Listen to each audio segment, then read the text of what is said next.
Okay, so in this video naman, I will show you how to make migrations in preparation for our database manipulation. Okay, so before that, let's understand what is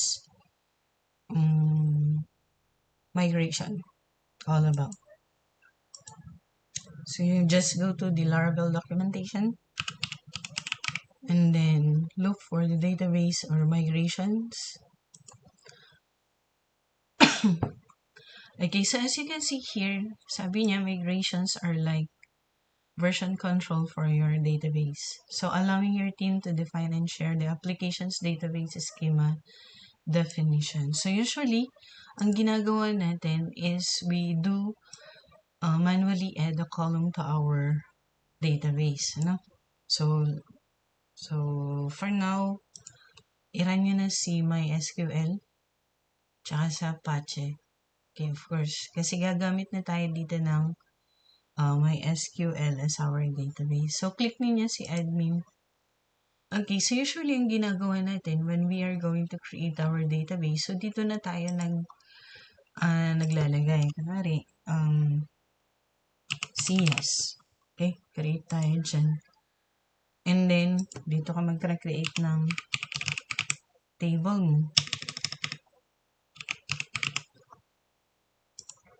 And your fields. Diba? Dito na tayo naglalagay ng mga field natin. Okay? So, in Laravel, this is not the case. So, hindi ganito yung case natin kay Laravel. So, instead, i-delete muna natin si CS. So, instead, na mano-mano natin gagawin dito yung database name, yung table name natin, at saka yung pag-assign ng mga table or yung fields natin. Okay? So, ginagawa natin siya ng tinatawag nating migration.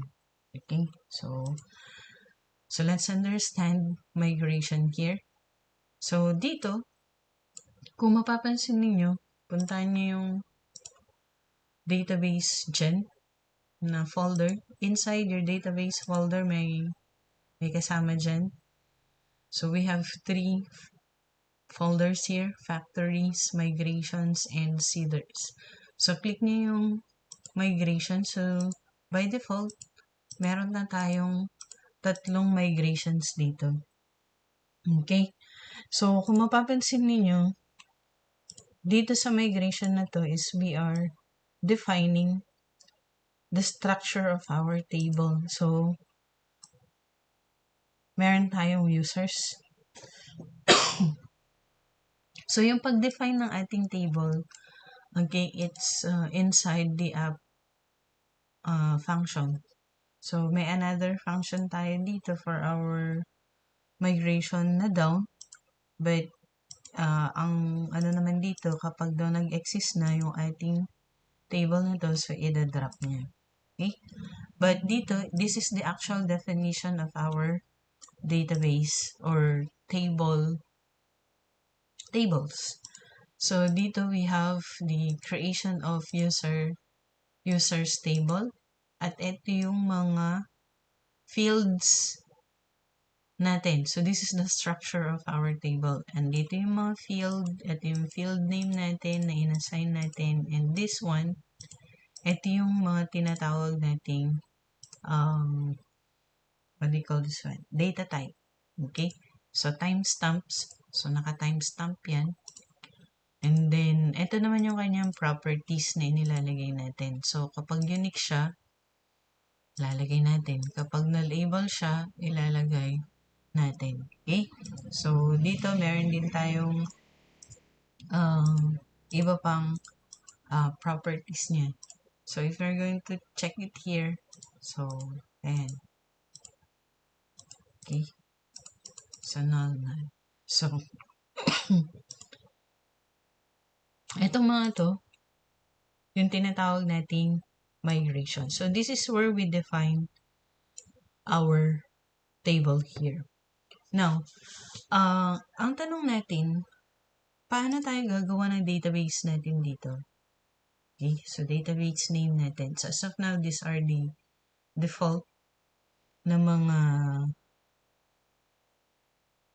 database na meron sa ating MySQL. Okay, so for us to create, or in order for our Laravel application to create our database here, okay, at sasabihin natin na gagamit siya ng MySQL na database. So, dito natin yan makikita, or we can define it here sa ating .env. So, during installation,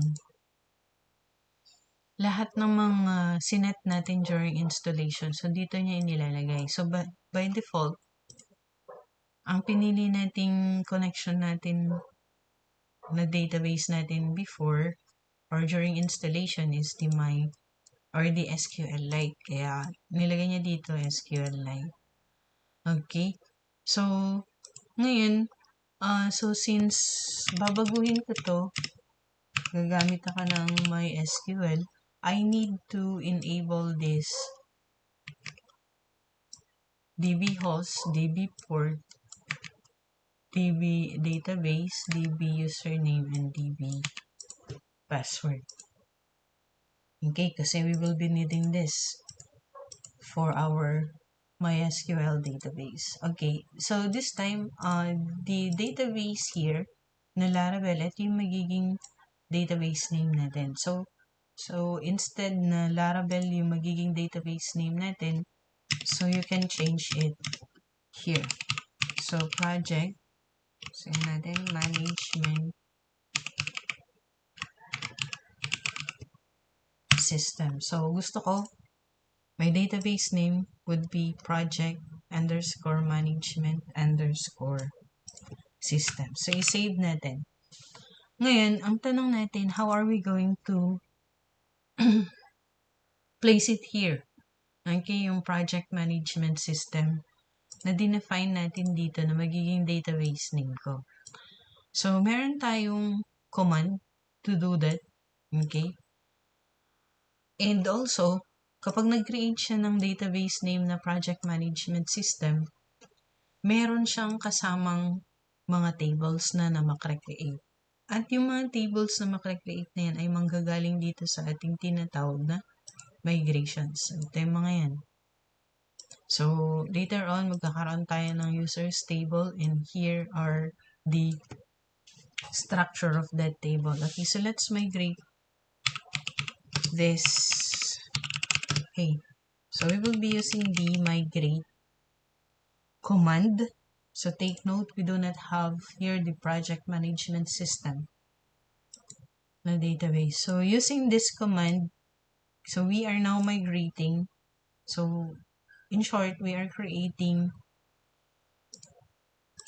our database na project management system papunta sa ating MySQL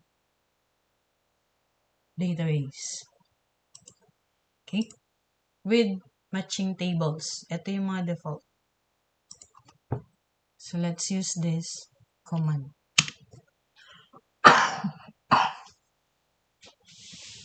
So, makikita nyo dito, sabi niya, the database project management system does not exist on MySQL connection.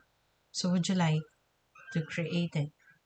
Kasi wala pa siya dito, no? So, you just press enter kasi by default, naka-select na ang yes. Okay, so enter. Okay, so sabi niya, creating migration table, done. So, yung mga migrations natin, itong mga to. Okay, so, na-migrate na din. So, done na din.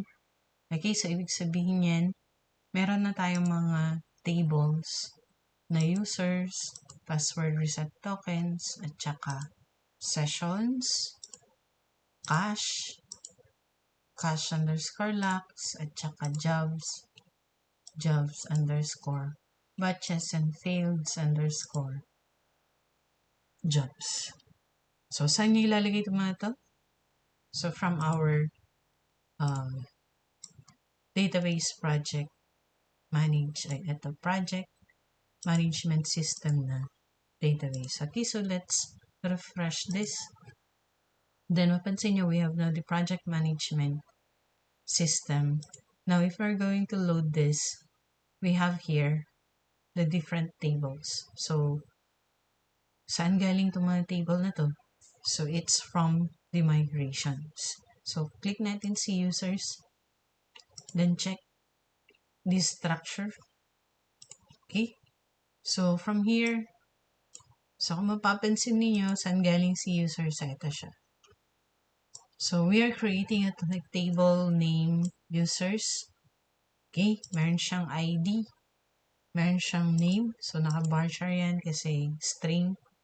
So, email verify that, password, then remember token. And we have here the timestamps. So, dalawang field ang i-create yan. Created at saka updated at. Now, for the password reset token, so ito naman siya. So, we can check this status. So, andyan, email, token, and then the created at. So, may sessions din. So, ayan naman yung field ng session natin. So, ID, user's ID, and so on. Okay? Now, how are we going to create our migrations? So, sabi natin lahat ng mga table definition natin should be done dito sa ating Laravel. Okay? So, let's create our migrations. So, i-type niyo, puntahan niyo itong si database. So, to generate your migrations, or for you, yes, database migration, so you will be using the make migration artisan command. So, ito yung command natin. And then, itong part na to, ito yung migrations name or migration name natin. So, click natin yan. So, copy to clipboard. Then, paste natin dito. Alright, so ang gawin natin, so instead of lights, kasi this is all about project management. So, i-ano muna natin si employees. So, take note,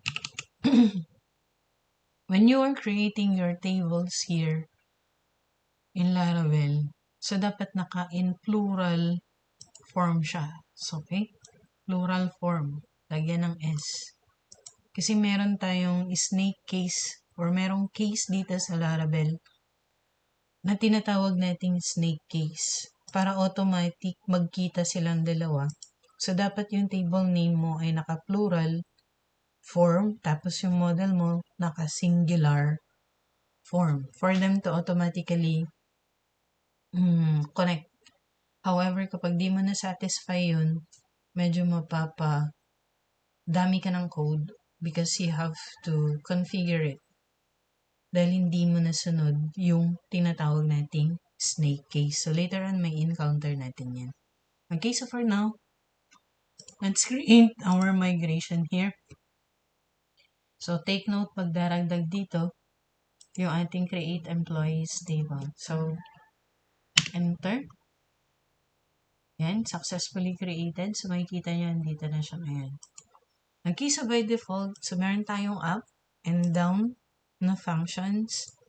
So, yung actual creation ng ating table is nandito siya sa up function. So, dito, so mula sa ating schema, create daw tayo ng isang table na ang pangalan ay employees.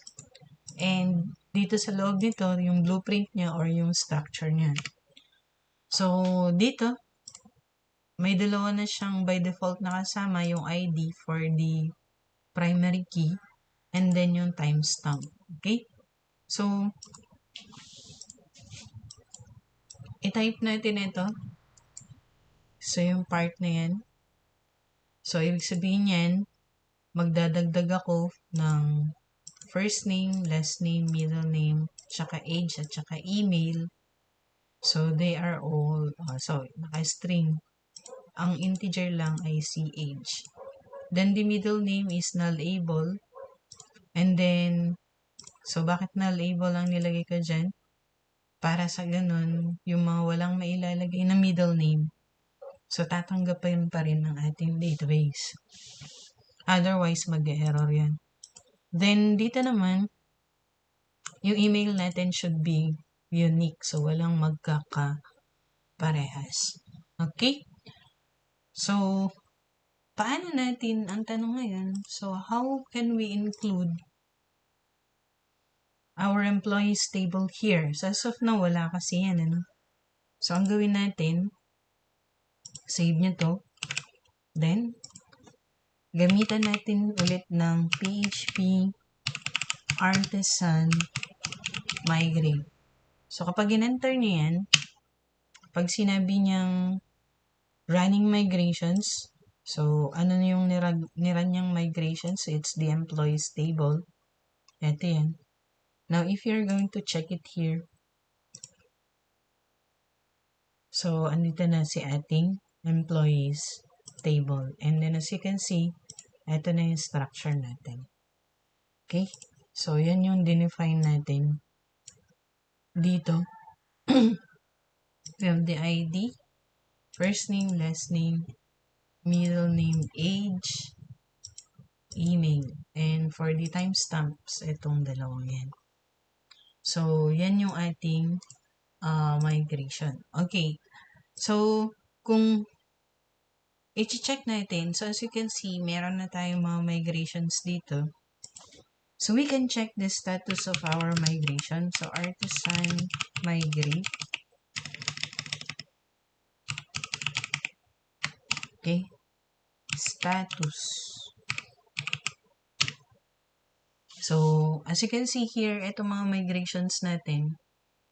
So, kapag ang status niya ay naka-run, meaning, na-push na natin siya dito or nandito na siya. Makikita na natin siya dito. Okay? Then, as you can see, we have here batches or batch number. Ibig sabihin, una, migrate natin tong tatlong table na to. Then, meron tayong second batch for migration, which is yung employees table.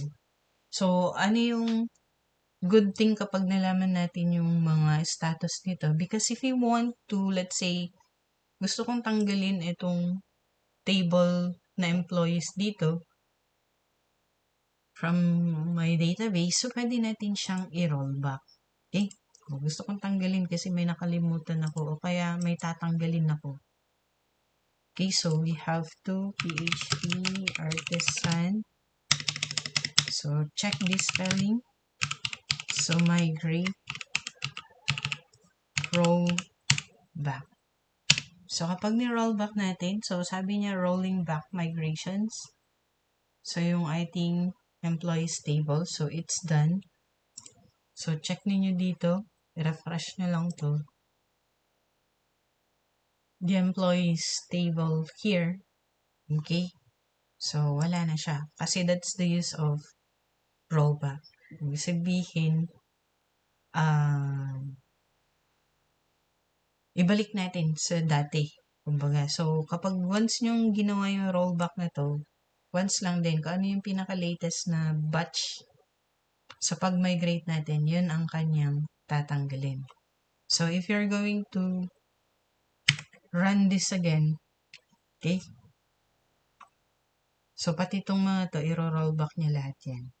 Mawawalan siya ng table. So, try natin. So, pag ni-refresh nyo, okay, wala na yung mga tables natin dito.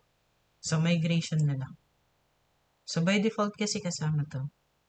Now, if we want to run again or gusto nating makita ulit doon yung mga tables na yun, you just simply type PHP artisan migrate. So, itong mga ito, nirun na niya or migrate na niya. So, if you're going to refresh it here, so, makikita na natin itong mga ito. Okay? And ito yung mga batches na ating migrations. Alright, so that is how we use or we create migration, So this is in preparation for our database manipulation. Kasi dito natin dinidefine kung ano yung mga tables na kailangan natin i-manipulate. Okay, so that's it for now. So next tayo is we are going to deal with or working with model.